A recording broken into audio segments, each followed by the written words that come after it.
we're going to the suburbs of Portland, Oregon, a community understandably racked with fear after two young girls believed to have been abducted disappear in a space of 2 months.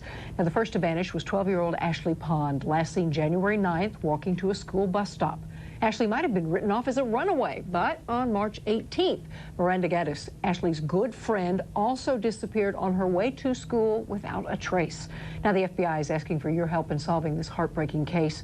In Portland, Michelle Duffy, mother of Miranda Gaddis, and here with me, Scott Bernstein, Director of Operations for Child Recovery International. Welcome to you both. Michelle, I understand, and I don't want to point an accusatory finger at the police or FBI or anyone else, that in Ashley's case, they tended to believe that was a runaway. Is that true?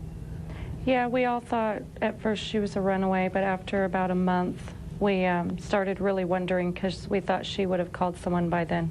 Yeah, it would be hard for me to believe a child of that age would be gone that long without contacting. So tell me what happened the day your daughter disappeared. We got up like normal, and I got ready for work. Miranda was talking about what she was going to do that day because she had a dance competition the next day, and we were talking about it, and then I told her bye, love you, and had her lock the door when I walked out, and that was the last time I talked to her. How far was it to the bus stop, or did she walk directly to school?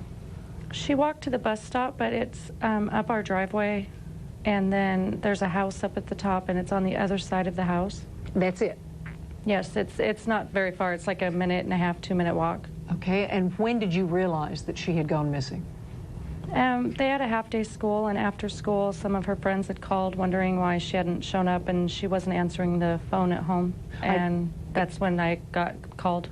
At this point in time, what do the police, what does the FBI think they're dealing with? Just someone abducting.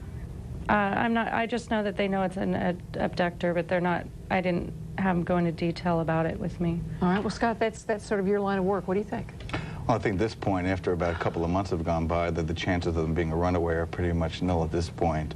We're probably talking about some kind of predator. I mean, we got two girls associated by the same age, the same profile, the same pedigree.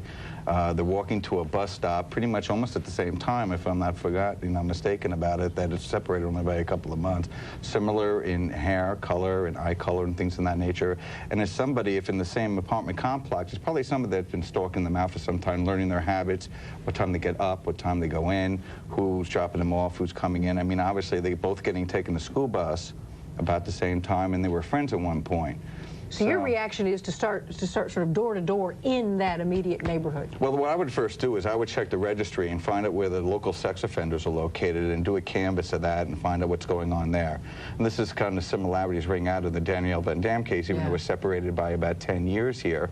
There's still major similarities. Another thing I would be doing is be canvassing the local areas. This is obviously a local crime. I don't think this is somebody that came out of state and abducted the girls and took them away.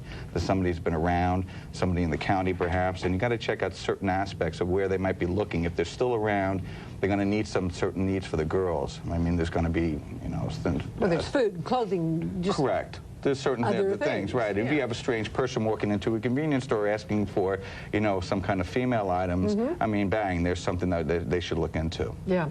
What are you doing, Michelle, to supplement the police and FBI?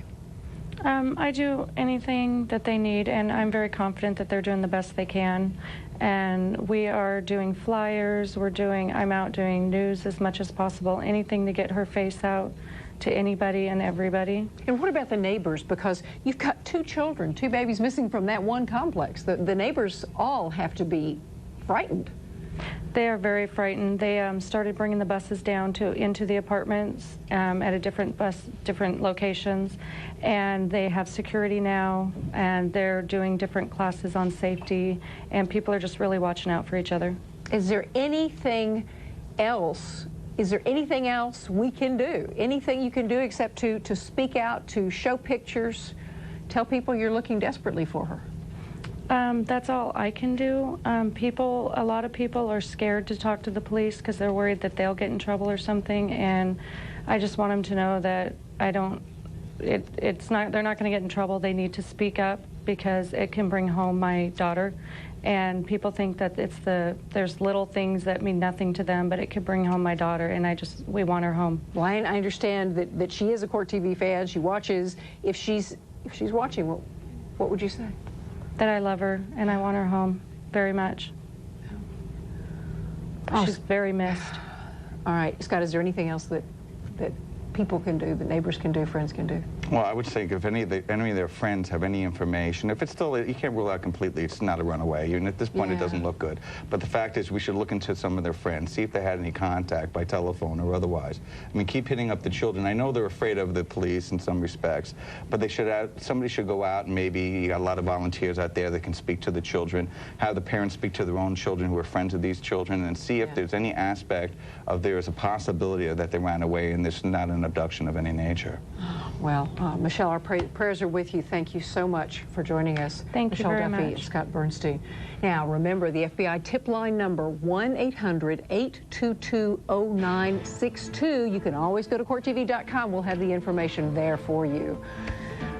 Okay, coming up next, we've got an interesting conversation with David Brunner. Don't go away.